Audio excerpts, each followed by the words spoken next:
Having good screening criteria is one thing, but what else do smart landlords do before they have that applicant actually sign the lease? Now, you may be anxious, you got like a hot candidate on paper, and you want them just to sign the lease and hurry up and start collecting money.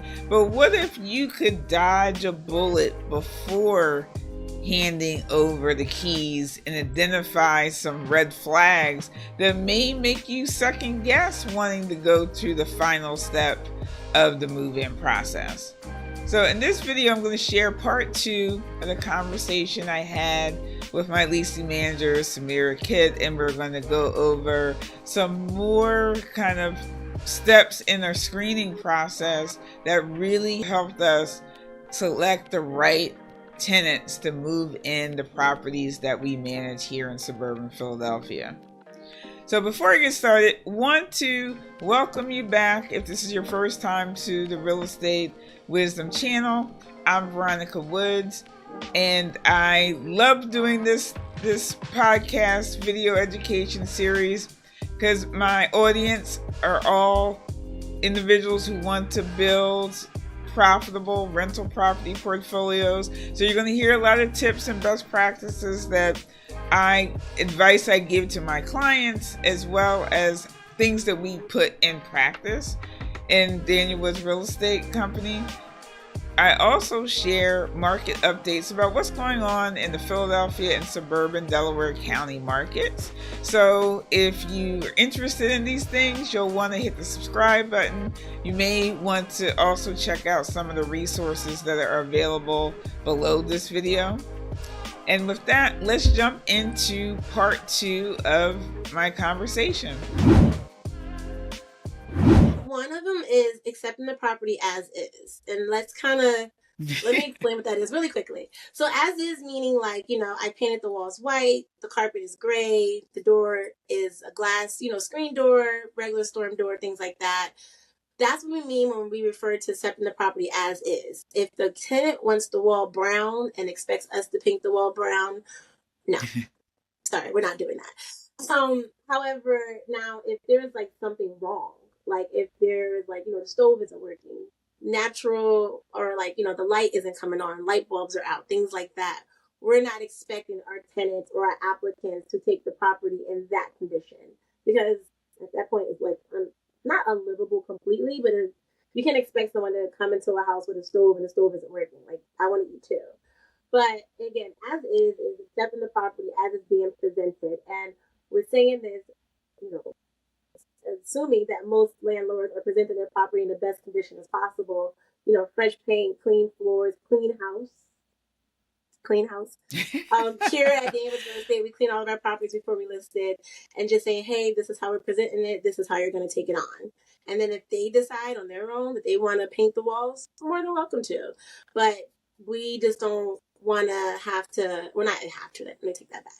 We just don't want tenants to come in expecting that we're going to do all this cosmetic work when we've already done our job as a property management company to get the home, move-in ready and tenant ready to the standards provided to us by Fair Housing. Yeah, I guess, and on top of that, the rent we charge matches kind of the level of renovation. So yes. Sometimes people walk through and they have the beer, what do they call it? Champagne taste and beer budget. So they want the look of a $2,000 apartment, but they have the budget for $1,000 apartment. So we're not going to, the landlord may not just automatically update the kitchen. That's generally doesn't fall in lines of health and safety issues that Samira was mentioned. So we do have to make sure that the unit always is up to the local standards of clean and safe housing. But as far as having a laundry list of things we'll move, but you have to do these 10 things, and they mention that in the process, because a lot of times this comes through is the landlord gonna put this in? Maybe is the landlord gonna add a washer and dryer? That might be a fair question. That might be something the landlord's even thinking about. Yeah. Oh, is the landlord going to upgrade the whole kitchen? No, probably not, because they probably would have done that beforehand. So Mm-hmm. hearing those, questions in the walkthrough about the property just not being good enough as it is probably is a sign that it's probably not the best tenant for the apartment. Yeah. Oh, and I guess another thing that sometimes comes across in the walking through or going through the application process is why are they moving? Mm-hmm. It sounds like an innocent question, but it really tells a lot in terms of who the person are and where they are in their life. Is the move because of a life decision? Because a lot of times people do move because there's some kind of life change. You need more space, you need less space, you want to accommodate a different budget. Or did the landlord say push you out because the landlord terminates the lease? And so the why did you move question, open-ended question, and let them talk definitely reveals a lot in the screening process. Yeah, it definitely goes back to what we mentioned earlier of like reading in between the lines. Again, just a simple, hey, like, why are you looking to move? And if it's very cut dry, like, oh, I'm relocating for work or I'm relocating for more space because I've had a child, like things like that are very, clear cut, dry, life changes, we get it. But when you ask that question and it turns to be like the landlord's fault, I'm not sure if I explained that properly, but when they get Mm-hmm. super defensive, like, or not even that. If they say they need to move within 2 weeks, but you've already told them in the beginning that it's going to take about 3, and we have to go through the application process, that can also be a red flag. Like we make it very clear as we discuss the application process that from the time you submit to the time someone gets into a property could be anywhere from 2 to 3 weeks, and that's just completing the screening, leasing up the paperwork, and making sure that the home is, all the I's are dotted, T's are crossed before someone moves in. If they come back and say, I need to be in by this Friday, that's usually like, something's up. Like that's when you definitely want to hone in to what those references are saying about this particular person and like their living arrangements. And I'm not saying all of the references, but definitely want to try to get in contact with that landlord if you can. When a response of that is given to you as someone that's either showing the property as a realtor or landlord or property management company. Yeah, I saw that an extreme. This woman came by the office and she was like, "My stuff is in my car right now." I was like, Yeah, "Well, lady, ma'am, you're not yeah, about to give you the key." So you basically want to guard against like desperate situations. Generally, are not good. In my experience, anybody who's so desperate and they haven't really planned their move, um, definitely aren't walking into the best situations or just more risk. yeah. It's clear. Like I know there's a lot of pressure. Like I want to get someone in my house as quick as possible, but generally that level of urgency on the tenant side generally is not a good move. At least not from our experiences. Not from our experiences. And I guess the last point to make before we wrap up, it kind of goes into, you have a decision to make around how you want to select the applicant. Mm-hmm. Do you want to take the first person that meets the basic criteria, or do you want to get the strongest applicant that you think you can get? So in Pennsylvania, you have the option. There are some states that you are mandated to take the first qualified applicant. And in some ways, that's easier. It's kind of cut and dry. But the first person to apply may not always be the strongest applicant. And so, thinking through how you want to make decisions up front is important. One, for you to know, and then also to communicate that to the applicant so they know that just because they applied first does not guarantee them a spot in the home. And also, too, by using a terminology that we pick the strongest and not or the first or the qualified. When you say that to certain applicants, it also they present a strong application. Like they take the time to find those really good references, to get you all the paperwork, to follow up, when needed, not all the time, but follow up with the proper questions, and really just present themselves very well in the application, because that can also be a telltale sign. You have people that would just submit an application and like 50% of the application is not completed. So at that point, they're not presenting themselves to be the strongest. Although they may qualify, there's some holes that now you then have to fill in.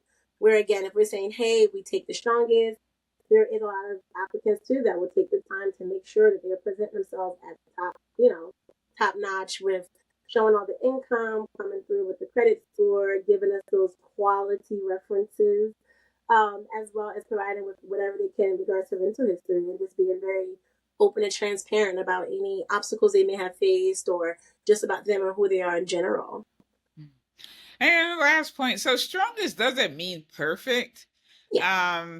And that's what kind of, maybe if there was some backlash as you're going through this process, you may get someone say, well, no, but you're looking for a unicorn that doesn't exist. So it is up to you to kind of look at the trend of who's applying for certain homes or apartment, and kind of see what is the average or typical person, what does their profile look like. So you kind of have a sense of the likely income a family would make to live in this unit, what kind of job they'll have, or what kind of income they'll be able to make. So you're not judging someone and using Philadelphia vernacular, like someone who could afford to live in Rittenhouse Square is not going to live in one of their working class neighborhoods in Delco. Like, they're probably different people, so they're going to have different standards of strong. And so you just need to know that up front and just kind of rationalize, like, this is probably going to be Samira, you and I have this conversation. I'm like, for this property, this is a strong candidate. This is probably the strongest we're going to get. So now we're kind of grade this group on a curve, so to speak, of like, all right, based on this curve, this person, it looks like the strongest applicant. So it is more work. So I'm not saying it's easier, it's more work, but you get a better outcome. So we think that it's worth the extra work to kind of evaluate tenants in that way, and being able to communicate, what is strong to the applicants as we go through, and sometimes have to disappoint people that don't get approved. But we think that we're doing the best service to our clients. Agreed.